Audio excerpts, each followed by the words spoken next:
এই ভিডিওতে আমি দেখাবো যে আপনাদের যাদের কাছে এসএনবি বা এনসিবি মাস্টার কার্ডটি আছে তারা কিভাবে আপনাদের কার্ডে টাকা ডিপোজিট করবেন। তো ডিপোজিট করার জন্য আপনারা ডিপোজিট যে মেশিনটা আছে সেটাতে যাবেন। দুইটা মেশিন থাকে, একটাতে শুধু টাকা ওঠাতে পারবেন আর একটাতে ডিপোজিট করতে পারবেন, ওঠাতে পারবেন।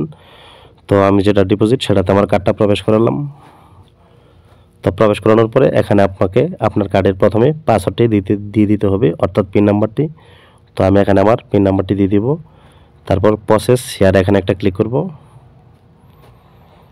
তো আমি আপনাদেরকে দেখানোর জন্য, ঠিক আছে, এখন 50 টাকা এখানে ক্যাশ করব।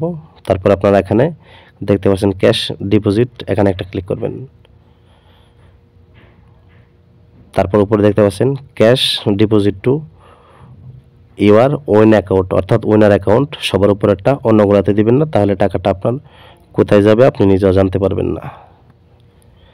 সবার উপরটাতে দিবেন। তারপর এখানে ডাকনাটা খুলে যাবে। তারপর এখানে আপনি যত টাকা ডিপোজিট করতে চান সেই টাকাগুলো এখানে দিয়ে দিবেন। তারপর এখানে আমার টাকাটা সে গুনতেছে বা চেক করতেছে যে খারাপ নাকি ভালো, সেজন্য কিছু প্রসেসিংয়ের সময় নেই। তো সে পর্যন্ত দেখতে পাচ্ছেন আমার 50 টাকা। তারপর আপনারা এখান থেকে অ্যাকসেপ্টে ক্লিক করবেন উপরেরটা। তারপর এখানে দেখতে পাচ্ছেন my account in there banks, ডান পাশের মধ্যের যে অপশনটা আছে এখানে একটা ক্লিক করবেন। তো আমি এখানে একটা ক্লিক করলাম। তারপরে অ্যাকসেপ্টে আবারও একটা ক্লিক করবেন। এখানে আপনার কার্ডের টাকাটা দেখাচ্ছে বা অ্যাকাউন্ট নাম্বারটা দেখাচ্ছে, তো আপনারা দেখে অ্যাকসেপ্টে ক্লিক করে দেবেন, তাহলে কিন্তু হয়ে যাবে। তো আশা করি বুঝতে পারছেন যে কীভাবে আপনারা আপনাদের এনসিবি বা এসএনবি মাস্টার কার্ডে টাকাটা ডিপোজিট করবেন।